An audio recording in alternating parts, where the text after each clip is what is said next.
जय Hind friends. Sorry. जय Hind friends. चलिए आज हम लोग देखते हैं कि जैसे पिछले वीडियो में हम लोग इसमें पढ़ रहे हैं कि हाई स्कूल के लिए केमिस्ट्री, ठीक है। और हाई स्कूल के लिए केमिस्ट्री में हम लोग एक एक चीज़ बड़े आराम से धीरे धीरे पढ़ते हुए चलेंगे। इसमें उस दिन हमने आप लोगों को बताया था कि जैसे इसमें क्या होता है कि उस दिन हमने चर्चा की थी अपने सेकंड वाले लेक्चर में, सेकंड वाले वीडियो में, कि कार्बोनेट क्या होता है, ठीक है। उसमें हमने पढ़ा था कार्बोनेट क्या होता है, उसके बाद धातु कार्बोनेट क्या होता है। तो आज हम उसी कड़ी को आगे बढ़ाते हुए आज चलते हैं, देखते हैं कि धातु, उस दिन पढ़े थे कार्बोनेट और पढ़े थे धातु कार्बोनेट।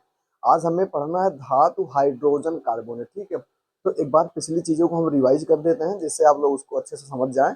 उसके बाद तब आज चलते हैं धातु हाइड्रोजन कार्बोनेट, फिर चलेंगे सल्फेट पे क्या होता है, नाइट्रेट क्या होता है। ये सारी चीजें हम लोग इसमें चर्चा करेंगे, ठीक है।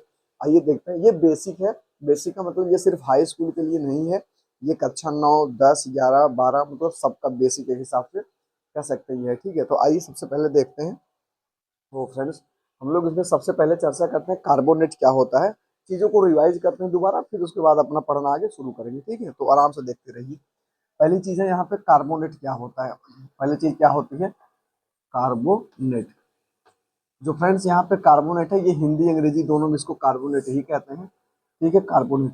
तो कार्बोनेट से हमारा क्या तात्पर्य है, कार्बोनेट से हम कार्बोनेट को कैसे समझ सकते हैं, आइए उसको देख लेते हैं, ठीक है। तो फ्रेंड्स यहाँ पे कार्बोनेट का मतलब होता है जहां पर लगा रहेगा CO3। क्या लगा रहेगा, CO3। जहां पर हमको CO3 दिखेगा, हमें आंख मूंद के वहां पे ये बोलना है ये कार्बोनेट है, ठीक है।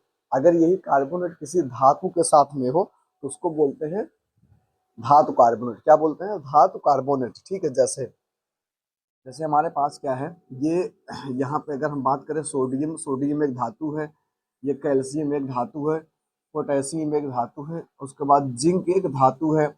ऐसे ही हमारे पास बहुत सारी धातुएं होती हैं, ठीक है। तो अब हम लोग क्या करते हैं कि अगर ये जो कार्बोनेट है, ये देखो CO3 का मतलब कार्बोनेट, और ये जिसके साथ लगा रहेगा उसको बोलेंगे।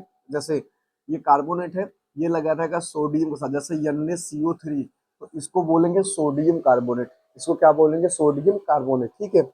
और ये CaCO3 है, तो इसको बोलेंगे कैल्शियम कार्बोनेट। ये KCO3 है, तो इसको बोलेंगे बेसिकली पोटेशियम कार्बोनेट, ठीक है। ये Zn है, तो इसको बोलेंगे CO3, इसको बोलेंगे जिंक कार्बोनेट। ये तो इन सबका बेसिक नाम हो गया।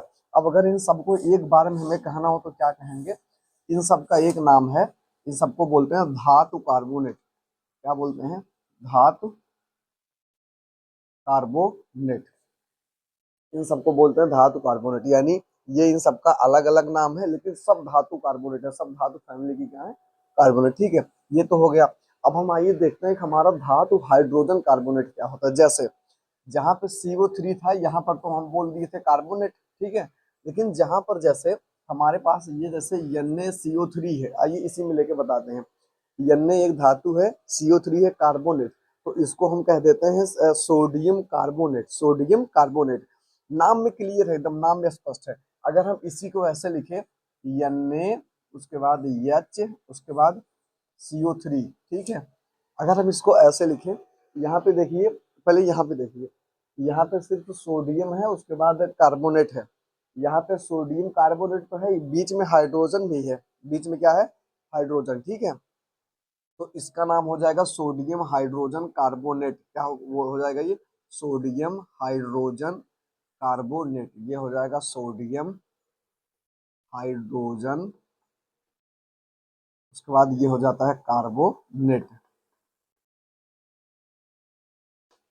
ये हो जाता है फ्रेंड सोडियम हाइड्रोजन कार्बोनेट, ठीक है। ये है सोडियम कार्बोनेट, ये है सोडियम हाइड्रोजन कार्बोनेट, और इसी का नाम होता है धातु। जिससे देखिए यहाँ पे फिर समझिए, यहाँ पे सोडियम कार्बोनेट, यहाँ पे सोडियम हाइड्रोजन कार्बोनेट, और यहाँ पे क्या है, इसको बोलते हैं धातु कार्बोनेट।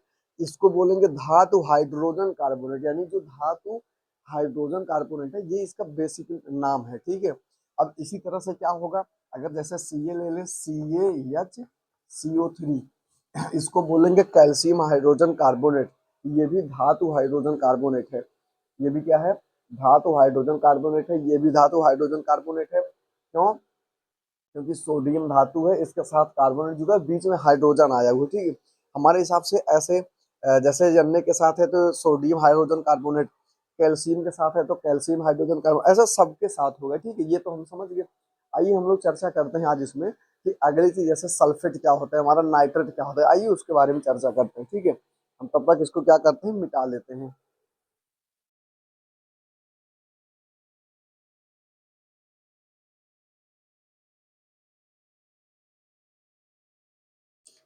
ठीक है फ्रेंड्स, एक मिनट चाक ले लें, उसके बाद आराम से हम लोग काम करते हैं, ठीक है। देखिए, अब हम लोगों ने कार्बोनेट देखिए, अब हमें देखना है कि सल्फेट क्या होता है। ये सल्फेट क्या होता है, जैसे सल्फेट का मतलब फ्रेंड्स जहाँ पे SO4 लगा हो, क्या लगा हो, SO4, जहाँ पे लगा हो SO4 उसे हम आंख मूंद के बोल देंगे सल्फेट, क्या बोल देंगे, सल्फेट, ठीक है।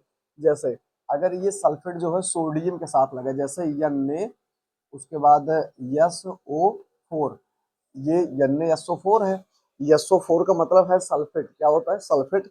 Na का मतलब होता है सोडियम, तो इसका नाम हो जाता है सोडियम सल्फेट, इसका क्या नाम हो जाता है, सोडियम,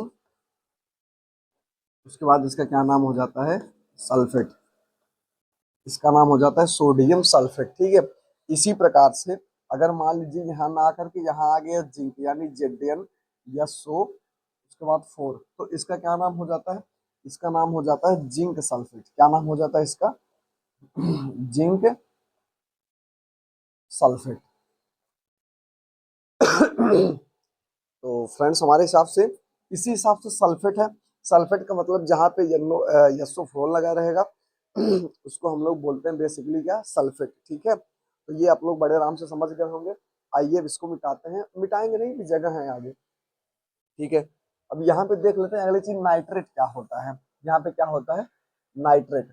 फ्रेंड्स नाइट्रेट का मतलब जहाँ पे लगा हो NO3, क्या लगा हो, NO3, इसको बोलते हैं नाइट्रेट, क्या बोलते हैं इसको, इसको बोलेंगे नाइट्रेट, किसी को कोई प्रॉब्लम नहीं है, ठीक है, इसको बोलते हैं नाइट्रेट, ठीक है। तो अगर ये नाइट्रेट लगा होगा तो इसको बोलेंगे नाइट्रेट। जैसे हमारे पास, जैसे अगर मान लीजिए कौन सी धातु लें जिसके साथ नाइट्रेट लगा दे, जैसे मान लो सोडियम ही ले लेते हैं, Na, तो Na, चार्ट नहीं चल रहा है, NaNO3, तो इसको बोलते हैं सोडियम नाइट्रेट, इसको क्या बोलेंगे फ्रेंड्स, सोडियम नाइट्रेट, यानी नाइट्रेट जिसके साथ लगा था उसको बोलेंगे सोडियम नाइट्रेट, ठीक है। तो ऐसे ऐसे जिंक के साथ भी होगा, मतलब सभी धातु के साथ ऐसे ऐसे होगा, इसका नाम होता है नाइट्रेट, हमारे हिसाब से आप लोग समझ गए होंगे, ठीक है। एक मिनट चाक ले लें। तो फ्रेंड्स यहाँ पे देखिए हम लोग बेसिकली चाक लेके आ चुके हैं, ठीक है। अब क्या है कि फ्रेंड्स इस वीडियो में हम लोग इतना ही देखेंगे क्योंकि वीडियो बहुत लंबी हो चुकी है। अब क्या करते हैं, ऐसे एक एक स्टेप बाय स्टेप आप लोग वीडियो को समझते रहिए, वीडियो को डालते रहेंगे। अब हम लोग इसमें ये पढ़ लिए, अब जैसे हमारी हेडिंग है कि अम्लों के भौतिक गुण हम लोग देखे थे, हम लोग पढ़ रहे हाई स्कूल के लिए केमिस्ट्री, ये है चैप्टर नंबर 2 वाला, ठीक है। अम्ल क्षार और लवण मतलब एसिड बेसिस एंड सल्स, ये हमारे चैप्टर का नाम है, ठीक है। तो ये है अम्लों के रासायनिक गुण, यानी अम्लों के रासायनिक गुण यानी केमिकल प्रॉपर्टीज ऑफ एसिड्स, ठीक है। अब हम लोग इसमें पढ़ेंगे आगे, अभी क्या करेंगे कि जो अम्लों का रासायनिक गुण है उसको हम लोग आगे पढ़ेंगे। तो इसके पहले क्या करेंगे, एक वीडियो जो हमारी अगली वाली होगी, अगले स्टेप में हम लोग ये देखेंगे कि जब भी हमारे पास कोई रासायनिक अभिक्रिया होती है तो उनमें मतलब क्या क्या सिंबल यूज होता है, उन सिंबल का क्या मतलब होता है, ठीक है। ये हम अगली चीज में अगले वीडियो में चर्चा करेंगे, ठीक है। तो अब तक इस वीडियो में अब तक के लिए इतना ही, तब तक मिलते हैं अगले वीडियो में, तब तक के लिए जय हिंद।